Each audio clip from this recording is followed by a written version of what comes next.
I'm Kate Gertner. I'm Executive Director of Alpha Sigma Nu, and it is my honor to introduce to you Father Tom Reese, our speaker on our Lunch and Learn webinar. Father Reese is a senior analyst at the Religion News Service and writes a weekly column that appears regularly at in the National Catholic Reporter that focuses on the Catholicism, the Vatican, and Pope Francis. In that column and on Twitter, he analyzes, explains, and comments on issues in the Catholic world and their relevance to the wider culture. Previously, Father Reese was the associate editor of American Magazine and then later editor-in-chief. He joined the Jesuits in 1962 and was ordained in 1974. Father has an MA in political science from St. Louis University, a master's in divinity from the Jesuit School of Theology at Berkeley, and a PhD in political science from the University of California, Berkeley. He was a senior fellow at the Woodstock Theological Center from 1985 to 1998, and then again from 2006 to 2013. Father Reese was also appointed by President Obama to the U.S. Commission on International Religious Freedom, an international bipartisan U.S. federal government commission that reviews religious freedom violations and makes policy recommendations to the President, the Secretary of State, and Congress. He served 2 terms on that commission. Recently, Father Reese reported from Rome on Pope Francis's meeting of the bishops to address the sexual abuse crisis. And it is on that topic that Father Reese will speak today as he addresses responsibility, accountability, and transparency in the sexual abuse crisis. Father Reese will take questions after his presentation, and you have the ability to leave us your questions by typing them into the chat. So Father Reese, again, thanks so much for being with us. Thank you. Thanks for having me. You know, as you were reading that, or giving that long introduction, I was amazed at all the things I've been doing. But I guess if you live long enough, you have a long bio. But as you mentioned, one of the things that I had done recently was I went to Rome for the summit, they called it, the Summit on Sex Abuse that took place in February in Rome. And to that meeting, the Pope invited all of the presidents of the bishops' conferences from all over the world. So it was basically calling to Rome the leaders of the bishops' conferences in most major countries around the world. This is the first time that any meeting like that has happened of that level internationally on the whole sex abuse crisis. So I think it was a good indication of how Pope Francis takes this issue very seriously. Frankly, I would have not given him a high grade on sex abuse, a year and a half ago. I don't think he really understood the depths of the problem. But a year ago, in January, he went to Chile, and there it was just terrible. He defended the bishops against criticism from victims of abuse. He said that they were being slandered and all of this. It was just awful. But what happened was he came home and somehow he figured out he was wrong and that the bishops had been lying to him and that they hadn't been dealing with the abuse crisis. And he sent an investigator, the Archbishop of Malta, to look at the situation there. And he came back with I forget, it was a couple thousand-page report on the disastrous situation in Chile. And that got the Pope so angry that he demanded that every bishop in Chile submit their resignation to him. That was when, I decided, hey, I think he's getting it now. And he went from a grade of C minus to, I would say, an A minus in terms of his taking this seriously. And I think that the meeting in Rome was another indication of how he takes this seriously. The meeting in Rome was a 3-day meeting, and each day was devoted to a different aspect of the sex abuse crisis. The theme of the first day was responsibility, the second day was accountability, and the third day was transparency. And I thought I'd follow that same kind of structure in my presentation today. First, I'll talk about responsibility, the responsibility to protect children from abuse. Whenever we talk about abuse, the focus has to be on the protection of children and on helping those who have been abused. The damage that is done to children who are abused, and especially abused by a priest, is just awful. It is soul killing. It creates scars that these children will bear for the rest of their lives. And so, I mean, every human being, every adult has a responsibility to protect children, and that responsibility is especially heavy on the Catholic Church. To be frank, until around 2002, the bishops didn't really get it. There were many bishops that didn't understand the depths of this problem and the damage that was done to children. And they tended to focus on the priests, on, how can we save the priests? And you had these, these situations where the bishop was, oh, let's give him another chance. John Carr talks about when he was got a job in the Archdiocese of Washington, D.C. And this was back when Cardinal Hickey was the Archbishop. And the first week he was there, they had a meeting of the Archbishop's cabinet. And one of the issues they were discussing was this priest who had been accused of abuse. Well, the Archbishop had assigned a committee to investigate it. And they came back saying, hey, this guy should not be allowed to act as a priest again. This guy is a danger to children. Well, the Archbishop presented that to his cabinet and said, okay, what do you think? And they went around the table, and you got to remember that everybody around the table except John was a priest.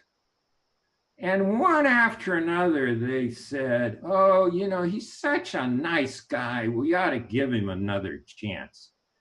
And I guess they went around in order of seniority, and John was the low man on the totem pole. So when they got to him, John was thinking, oh my God, this is going to be my first and last week working for the Archbishop. Because when they got to him, he said, Archbishop, you can't do that. This committee looked into it. You asked them to. They made this recommendation. If you're going to go contrary to their recommendation, you're going to have really strong reasons to do it. Well, thank God, after, listening to his cabinet, Archbishop Hickey smiled and said, it's a good thing the church isn't a democracy. He's not going back to ministry, period. And, it was this kind of thing that protected the Archdiocese of Washington from a lot of the kind of damage that other places experience. It was because there was a lay person at that meeting. The problem with so many of those meetings to discuss what to do with these priests was the people sitting around the table were all priests, and none of them had children. You know, if you have lay people sitting around the table, what the lay people are thinking is, oh my God, what if that had happened to my child? Where the priests are all thinking, oh my God, what would happen if I was accused?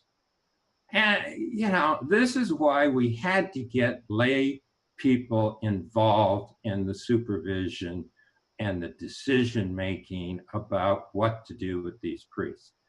It's a simple fact of social science that no profession is good at policing itself. The police are no good at policing themselves. Doctors don't police themselves. Teachers don't police themselves. Not, and you know, and priests don't police themselves. So you gotta have outside people who are involved in this kind of a process.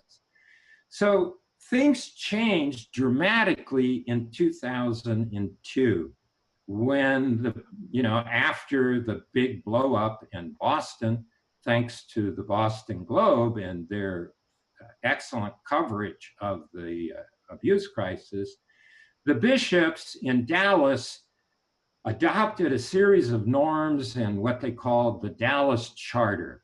And key part of the Dallas Charter was, number one, any accusations against a priest must be reported to the police. And secondly, anybody with a credible accusation against them has to be at least, you know, temporarily removed from ministry while an investigation takes place. And as part of that, excuse me, as part of that investigation is the role of the lay review board, to whom, you know, the accusations are presented, to whom the results of the investigation are presented, you know, who have the right to ask questions and ask for more information, and finally make a recommendation to the bishop on what to do. And if they find that this priest is guilty, then then he has to be permanently removed from ministry. What has become colloquially referred to as zero tolerance. This, you know, is extremely important. You know, some of the bishops thought that they could save these men, at least some of them. And frankly, some of the priests only offended one time. And, you know, then, you know, the classic case is the alcoholic who wakes up in bed with a teenage prostitute and is so shocked by the experience that he gets into AA, never drinks again, becomes a good, compassionate priest. Well, the problem is, who's going to decide which of these priests are safe and which aren't? And frankly, nobody can do that.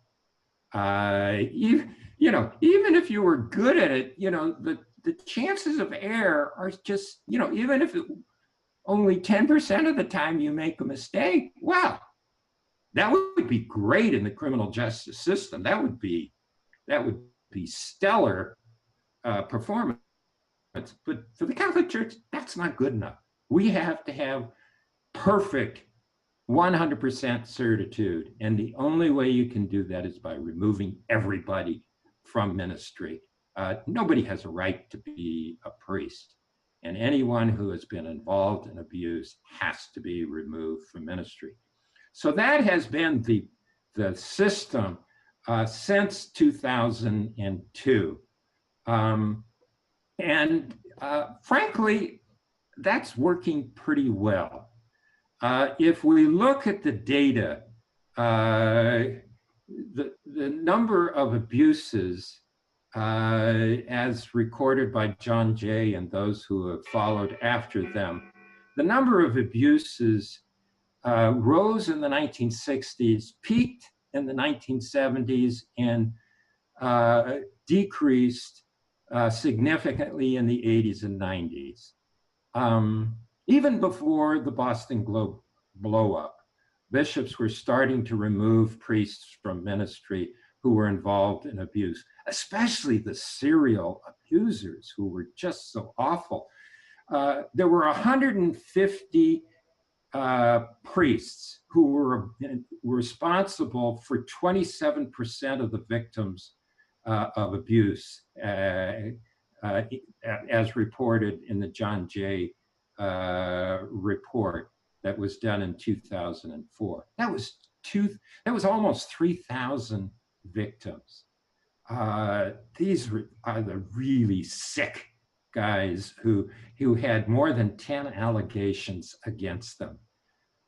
So getting rid of these priest abusers made the church a much safer place. Now, when I say that, a lot of people will say, well, wait a minute. What about all these reports we read in the newspapers? What about the Pennsylvania grand jury report? It's, we read about these abuse cases almost monthly in the newspapers. Doesn't look to me like the system is working. I think that one of the problems with the media's coverage of abuse is that very little attention is given to the timelines. For example, the Pennsylvania grand jury report, listed about 300 priests that had been involved in abuse in Pennsylvania. But if you look at those priests, almost half of them were dead, and not one of them was in ministry. And I think it was only 2 or 3 that had actually been involved in abuse in the last 20 years. So one way of reading the Pennsylvania grand jury report is, oh my God, what a terrible job the bishops did in the past, but the system seems to be working.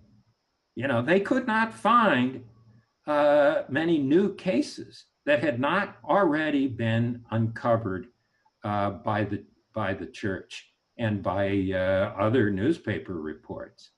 So it's a horrendous story that is presented in the grand jury report, but it's not a contemporary story. I think that is something that I think we have to recognize. The Dallas Charter, for the most part, is working, and by removing these bad priests. Now,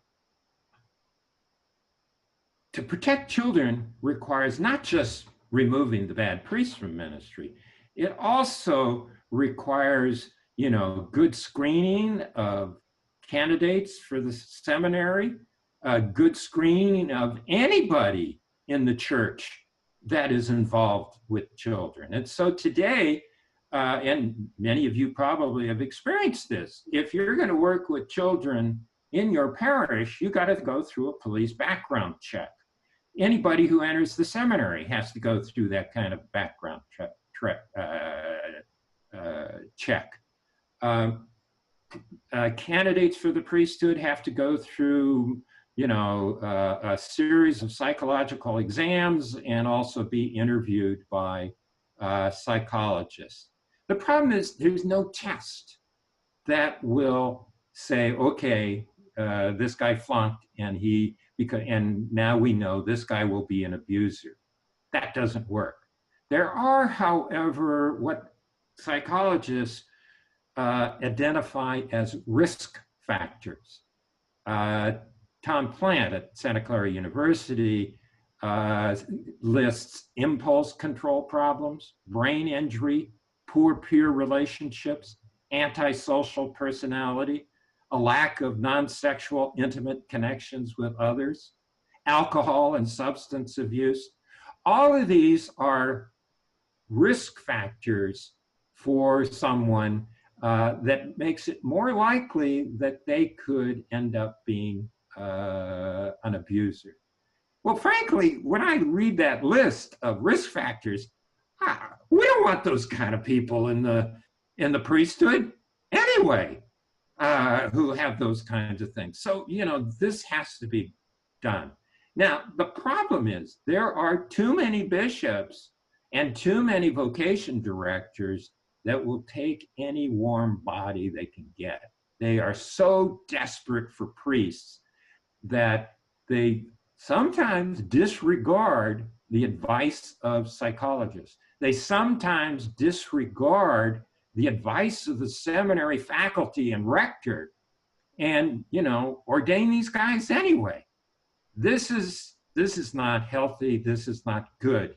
And we gotta keep an eye on that. That is extremely important. So these are the kinds of things that I think we need to do, and we need to do better. So, that's, the first part of my presentation is the responsibility to protect children and how we need to go about doing that. The second is holding bishops accountable. Now, the Dallas Charter of 2002 has been heavily criticized, and rightly criticized, because it didn't do anything about holding bishops accountable. We have all these rules and regulation, these norms, but if a bishop doesn't enforce it, then what happens? We need to be very clear that if a bishop doesn't enforce the Dallas Charter, if a bishop covers up abuse, if a bishop keeps an abusive priest in ministry, well, then we got to have a zero tolerance for that. And we saw that the Pope is beginning to take this seriously in how he responded to the situation in Chile. And, even in the United States, we've seen the Pope remove a couple of bishops, for example, the Bishop of Kansas City, Missouri, because he didn't do his job in protecting children. The problem is that there's no system for doing this. The Pope is kind of doing this on an ad hoc basis. He'll send somebody in to investigate, like the Archbishop of Malta, who's terrific. I refer to him as the Elliot Ness of the Catholic Church. He is really has done a fabulous job. He's the one who got the goods on the founder of the Legionaries of Christ and got Pope Benedict to deal with him. So, but he's got a diocese to run too. We need something like a Department of Justice in the Vatican, that it would be in charge of investigating bishops who are accused. We need investigators.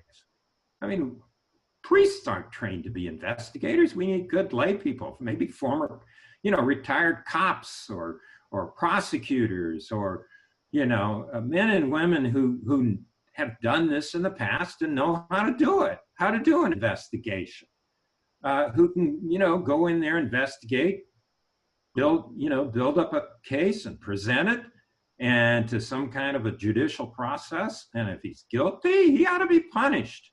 We need something like that. At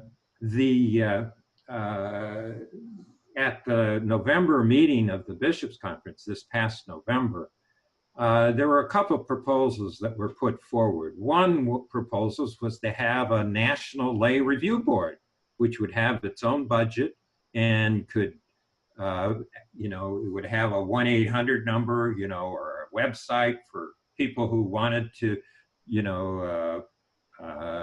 make allegations against a bishop. And then they would be in charge of investigating it. And they would, and after they completed their investigation, came to a conclusion, they would then present the results of their investigation to the nuncio for action by the Vatican. So that was one proposal that was on the table.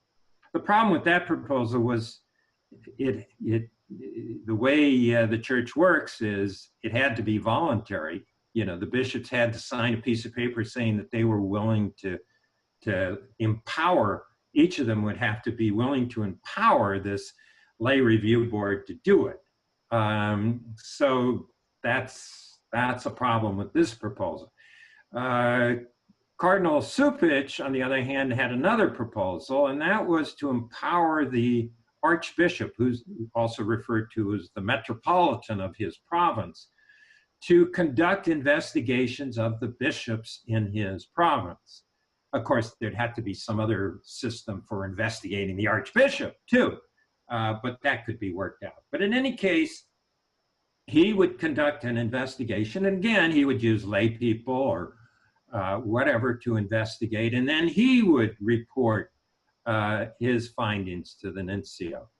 All of that was discussed in November, but no conclusions were drawn, no votes were taken, because the Vatican had intervened and said, whoa, hold off, don't do anything on that, because the Pope's going to have this meeting in February, so wait until after that meeting to talk about this.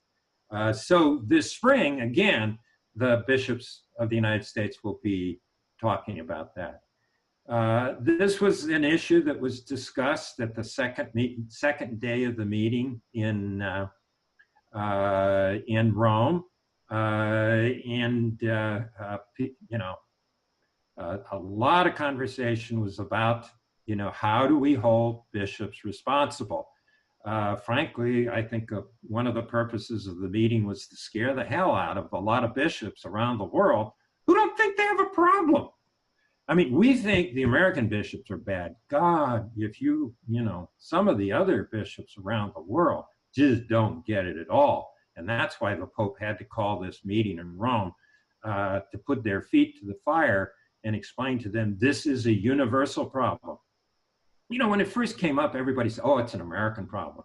Then when it blew up in Ireland and Australia, it became, oh, this is an English-speaking problem. Then it blew up in Germany and other places. Oh, this is a European or a Western problem. Well, give me a break. This is a problem that is in Africa, in Asia, in Latin America, and these bishops need to get their acts together. But, a lot of them still don't get it. Now, my sources tell me that this meeting did have an impact on the bishops coming from these countries. If nothing else, they could hear the American bishops tell them over coffee, don't make the same mistakes we did. Learn from our mistakes. And one of my sources in the Vatican tells me that, in fact, they are getting a lot of, at the Congregation for Doctrine of the Faith, they're getting a lot of priests from the Third World who are now being put through the process to be kicked out of the priesthood. Some of the smart bishops there are realizing, they need to clean house before this blows up in their face. So, but accountability is still an issue that Francis frankly has not solved. They've got a couple of proposals. We can't wait. Do something. I would, at least allow the United States to pick one of these things and put it into effect and, improve it over time or deal, but at least, get something up and running so that people know that there is a system in place to hold bishops accountable. Now, the third thing, the third day of the meeting was on transparency. And frankly, this is an issue that none of the bishops wanted to deal with. They thought after the Dallas Charter, 2002, they went out and they thought, we're sorry for what happened, but we've dealt with it. Everything's under control. Let's move on. No, people are not ready to move on.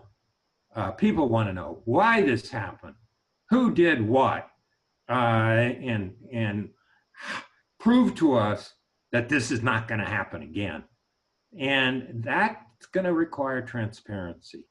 And the thing that has forced them into transparency, frankly,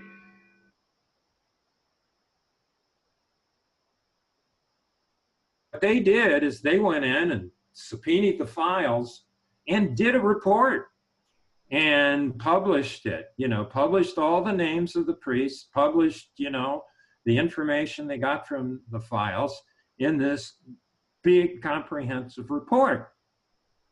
Well, I think that every bishop in the country now, well, not every, some of them are still stupid, but a lot of bishops in the country are realizing they're going to have to, they're either going to have to come clean publicly, or, some prosecutor's going to come in, some attorney general's going to come in and do it for them.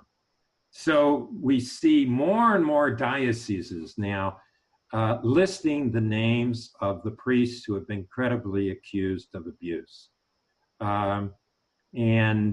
This is really important for a number of reasons. First, it's very important for the healing process for survivors of abuse. Too often in the past, they were told, oh, this didn't happen. Oh, he couldn't have done that. Oh, you're making this up, or, oh, couldn't be true, blah, blah, blah. Or they were just stonewalled. Well, for victims to see the name of the priest who abused him on the diocesan website, publicly acknowledge that this guy was an abuser, this helps in the healing process. Their accusations have been validated. This is so important, and this is one of the major reasons for doing this. There's a second reason, and that is that, when the name goes up, people who have not yet come forward say, oh my God, yeah, and he did it to me too. And so it empowers victims of abuse who have not come forward to now come forward. And we find out that some of these guys did more than we ever heard about. And that is extremely important. And it also, it also means that the church can try and do something to help these people. Just listening to their stories, acknowledging their pain and their suffering is important in the healing process. And and a third reason is, frankly, we're telling the public, watch out for these guys, because if they're no longer a priest, the church has no control over them. They're out in the they're out in the public, and the police aren't going to keep an eye on them. They're not going to be on any watch list unless they've been convicted, and most of them have never been convicted of a crime.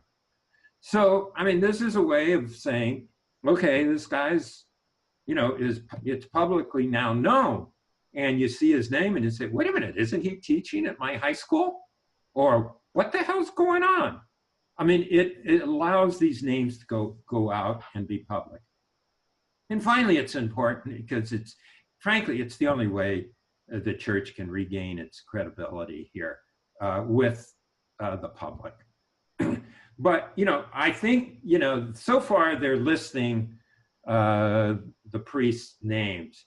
And most of the time they also list, okay, these are the places where he ministered. These are the places, the parishes where he worked, etc. So that you can say, oh yeah, I was there, there's a timeline for each of the accused. But, I think they got to do more than that. They've got to come clean on, okay, what was he accused of, and when did the abuse take place? And then when did the diocese first learn about it? And then finally, what did it do? Until the church becomes more transparent, I don't think people are going to be satisfied. I think it's got to become public. So in any case, these are three areas that I thought would be helpful to point to. And then, I'm happy to take questions or people make comments or whatever. But to sum up, I think, the first priority was to protect children. And there it was so important to get these bad priests out of ministry, and then to, get in place a good screening process. And also, we're beginning to, understand how to train children to be aware of, when people are violating boundaries and what they should do if somebody violates boundaries. We need to, understand and do that as part of especially in our schools. So first of all, protecting children. The secondly, holding bishops accountable. Not only holding the bishops accountable, holding the Vatican accountable. I mean, good grief. When we find out, that, the Vatican was part of the problem for many years. They just didn't want to believe this. John Paul was, until the end of his papacy, was pretty bad on this. I mean, he just couldn't believe it.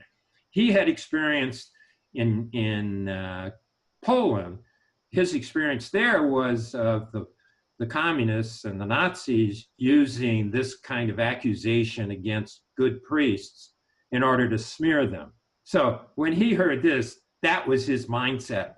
That was the filter he used in responding. He just couldn't believe it. He just wouldn't even listen.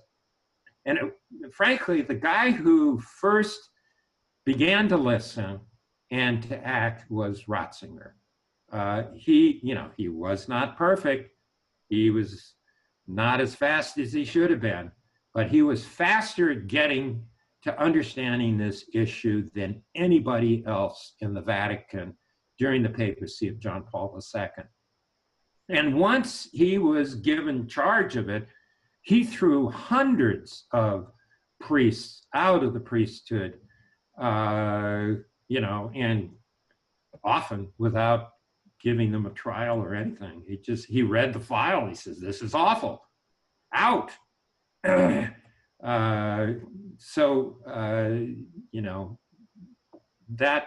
But we also have these cases of like Cardinal McCarrick. I mean, good God, how did this man get promoted the way he did? So it's not only the local church, the diocese that has to be transparent. Also, the Vatican has to be transparent and be held accountable. I think that if it ever does come out, I think that the cardinals around John Paul and Benedict are going to be their record, I think, is going to prove to be pretty bad, including the secretaries of state that served them, Cardinal Bertone and Cardinal Sedano. They failed in their responsibilities too. Anyway, so responsibility, accountability, and transparency. So thank you very much for listening. I hope I didn't talk too long, but happy to answer any question you have. Well, thank you so much, Father Reese. This is Kate again, and I'll be happy to read questions, and you can, our listeners can post them in the Q&A or in the chat, whichever is easiest for them. One of our first questions was something you mentioned, to address how to educate our children in order to prevent abuse. That was one of her questions. And she had a second part that she was saying, wanting to know what you think about Truth and Reconciliation Commissions, Ah. as happened with the victims of political violence. Would that be a good vehicle for this? For this? Those are two really good questions. On the first one, um, what do you tell your children? I don't have a clue. I don't have any kids. I have no confidence in that at all. I think that there's the Catholic schools are trying to get up to speed on that. And I think that parents should be involved in the whole discussions of this, as they should be involved in any sex education programs. And how do you make it applicable for the various grade, in age groups? I mean, you tell eighth graders one thing, you tell second graders something else. I don't have a clue how to do that, but I think that's a big challenge that we face. But I think that there's a lot of work being done in that area. I think, diocesan superintendents of schools are worrying about this. The Catholic Educational Association, I think people are thinking about how to do this. And I'm not up to speed on that. The second question, Truth and Reconciliation. That's an interesting thought that I haven't thought a lot about that. I mean, the way Truth and Reconciliation Commissions tend to work is by having, kind of public hearings, bringing people in to testify. And often the way they work is if you come in and tell the truth about what you did, who you tortured or who you murdered, or, when you were a policeman or a revolutionary or those kinds of things, that if you come in and tell the truth, you will not be prosecuted. Now, we can't do that here. I mean, if someone's abused a child, if they can be prosecuted, they should be prosecuted. So, I mean, we certainly cannot, shortcut that whole process. On the other hand, maybe we could do that with bishops, require them to come forward and fess up. I knew that, one bishop told me, he's dead now, bishop from Texas, early on in the late 80s, when the bishops were just beginning to talk about these issues behind closed doors, they had like 5 meetings behind closed doors talking about this issue in the bishops' conference. They had lawyers come in, canon lawyers, psychologists. And one of the bishops told me he got up and told the bishops, don't make the same mistake I did. That, that was they probably listened more to him than they did to any of the other speakers, because it was a bishop. So I don't, maybe that kind of a system might work for bishops, in terms of their failure and accountability. In a sense, we're asking them to do that by, making, doing this transparency, coming up with these reports on, what happened in the dioceses. So anyway, it's an interesting thought, and I think we ought to bring in people who are more expert in this truth and reconciliation process to see if they have ideas that would be helpful here. Thanks.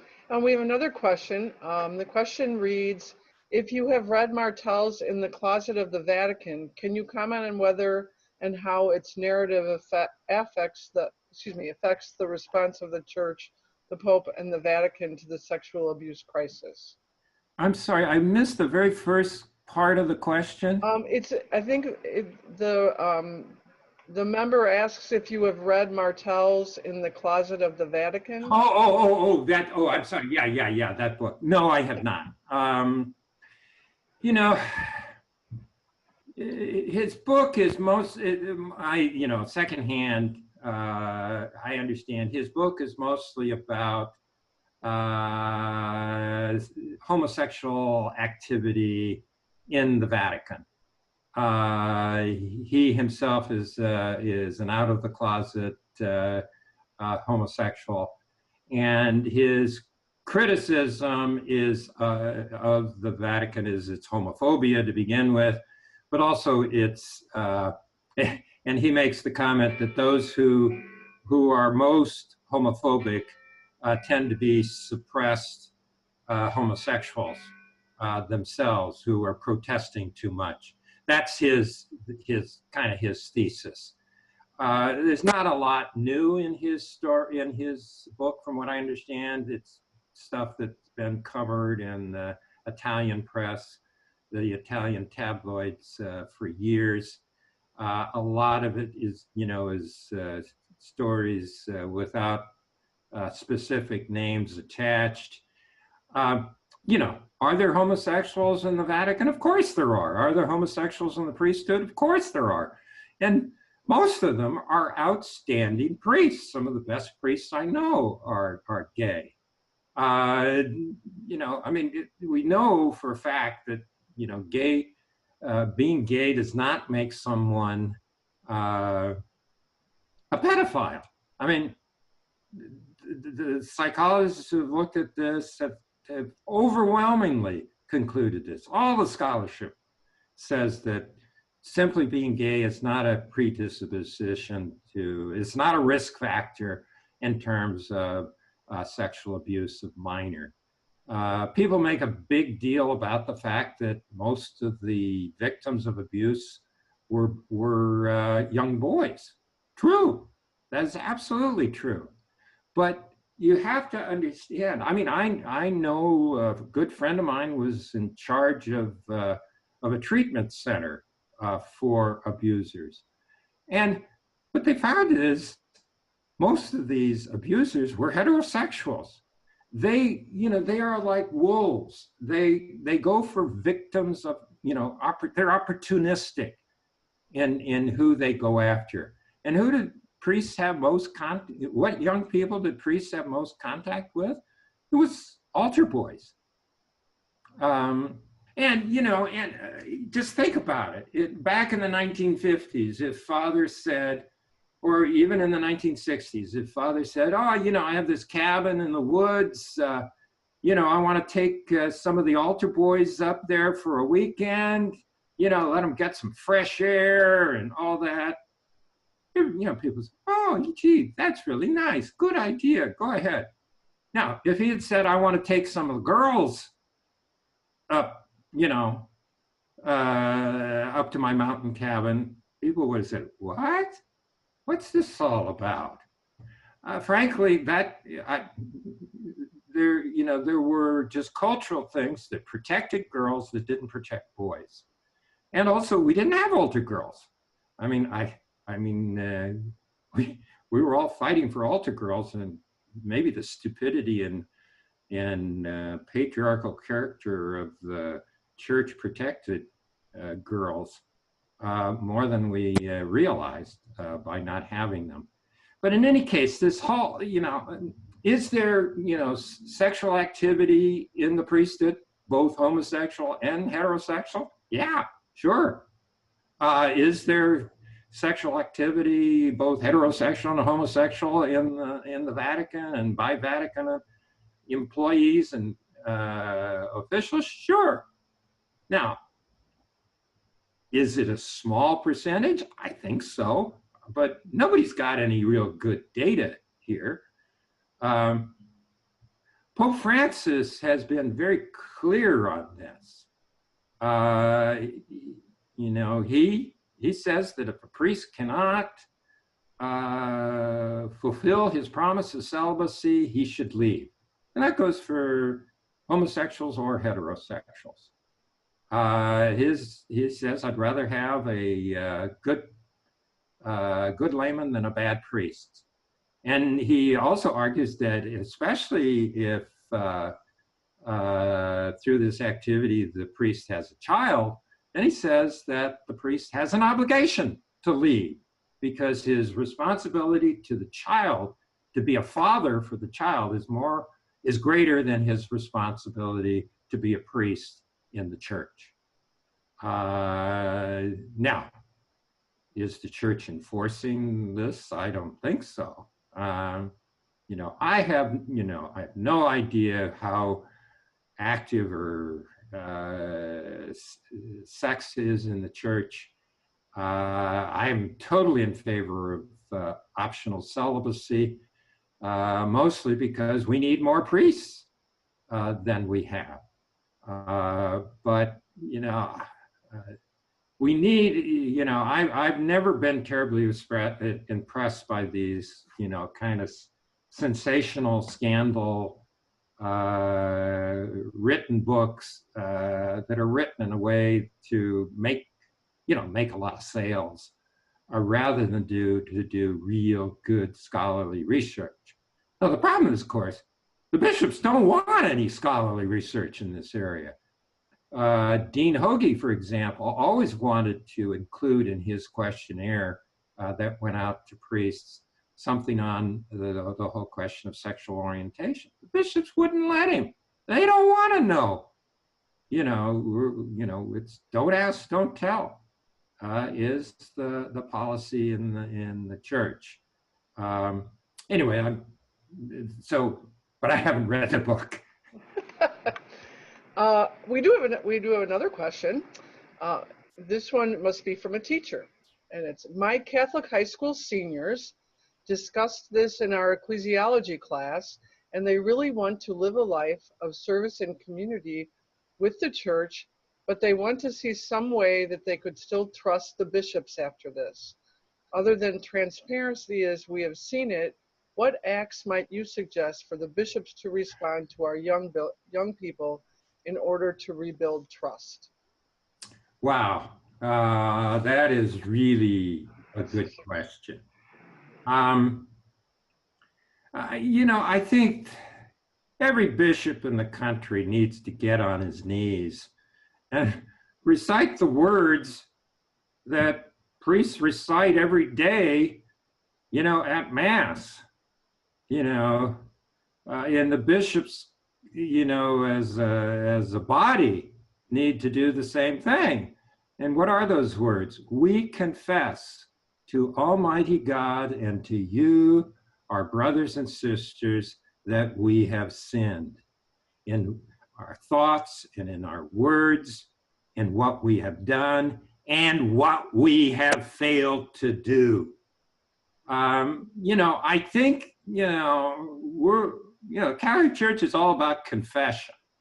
And that's what part of transparency is confession. But, forgiveness requires not just confession. It also requires firm purpose of amendment and restitution and, and doing penance. I think, we need to, the bishops need to think creatively about those things. For example,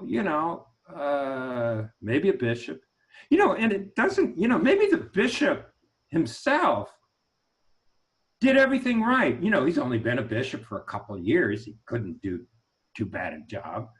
But, but he could still do penance for the episcopacy, for the College of Bishops. What might he do? Well, how about spending Lent on the street as a homeless person? Or how about, spending time working in a home for abused women? Or minimum, say, make it publicly known and make it very clear that he is willing to listen to set aside time to listen to every victim of priest abuse in his diocese. If they want to come in and talk to him, he will cancel all other appointments and make time to listen to that person. I mean, these are things that I think we need to do. You know, in Latin America, we used to talk about, and we still do, about preferential option for the poor. I think in the United States, we have to have a preferential option for the survivors of abuse. You know, they have everything we do as church, we have to think, okay, what impact will this have on the survivors of abuse? I think, every parish should say, okay, we are going to make time for any victim of abuse in our parish to come forward and tell their story if they want to. I don't know. I mean, it's regaining trust is difficult. I mean, I tell the bishops, hey, the bishops said, 2002, oh, we fixed this. We said we're sorry. Can't we move on? Yeah, sure. Yeah. If a man cheats on his wife, he's not going to get away with saying, I'm sorry only once. And basically this is how people feel. This is how people in the pews feel. They're going to have to apologize, and apologize for the rest of their lives, for another generation.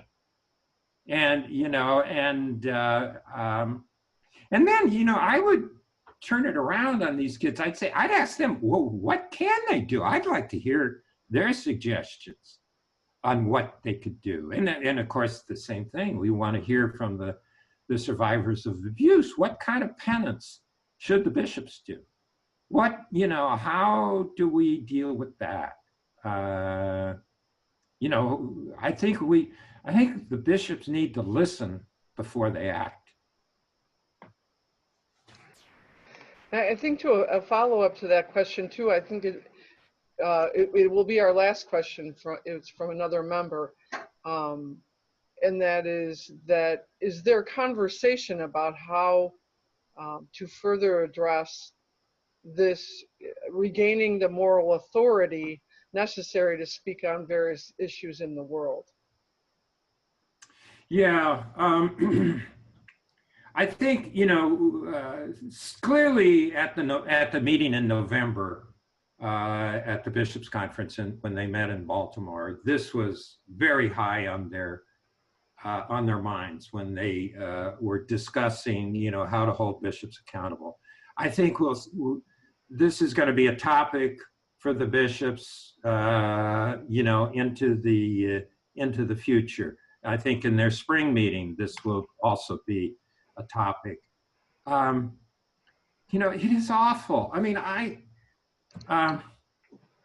the end of the year, one of the things I have to do is go look at all my old columns that I did that year to decide, okay, what am I going to put up for the awards, suggestions for columns, what were my best columns?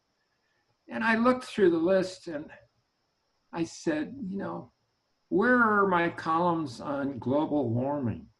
Where are my columns on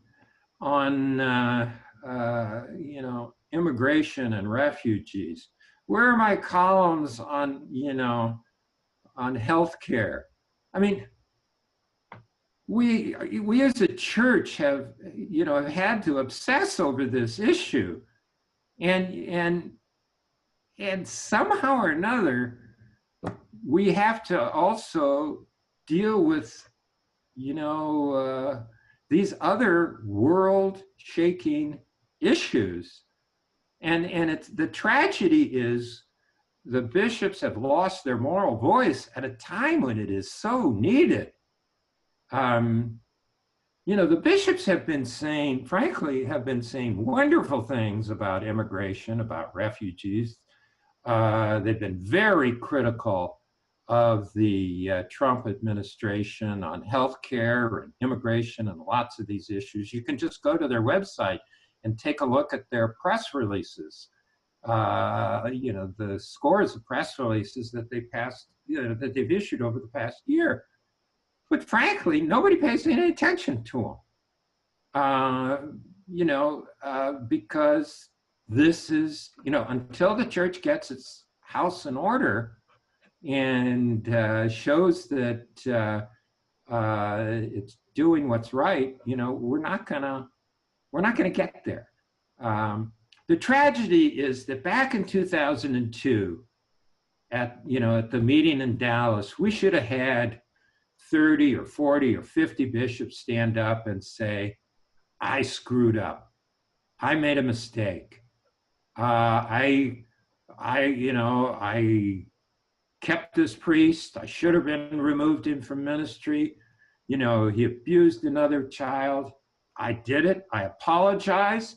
I take full responsibility and I resign. If we'd had 50 bishops do that back in 2002, we would not be where we are today. But they didn't. And the problem is most of these bishops are now gone. Because when they reach 75, they're retired or they're dead. And, most of the bishops that are now in office, have only been in office for the last 10 years. And during that period, the church has done a much better job in removing bad priests and protecting children.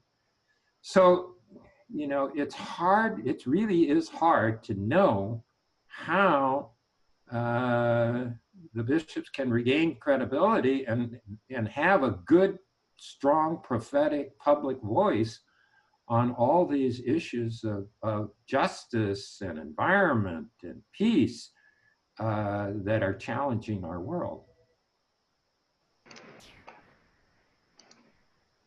Well, Father Reese, thanks so much for sharing your wisdom and experience and knowledge about this crisis. I think it's impacted all of us, and we are grateful for your conversation with us today. Thank you so much. Well, thank you. You're a great organization, and I hope your numbers grow. Thank you. Thank you again, and we hope to hear from you at another Lunch and Learn, and we hope that all of our members who are with us today will also join us for our next one next fall. Well, I hope it's a more hopeful and happy topic. True. Okay, thank you again. Bye-bye. Have a good rest of the week, everybody.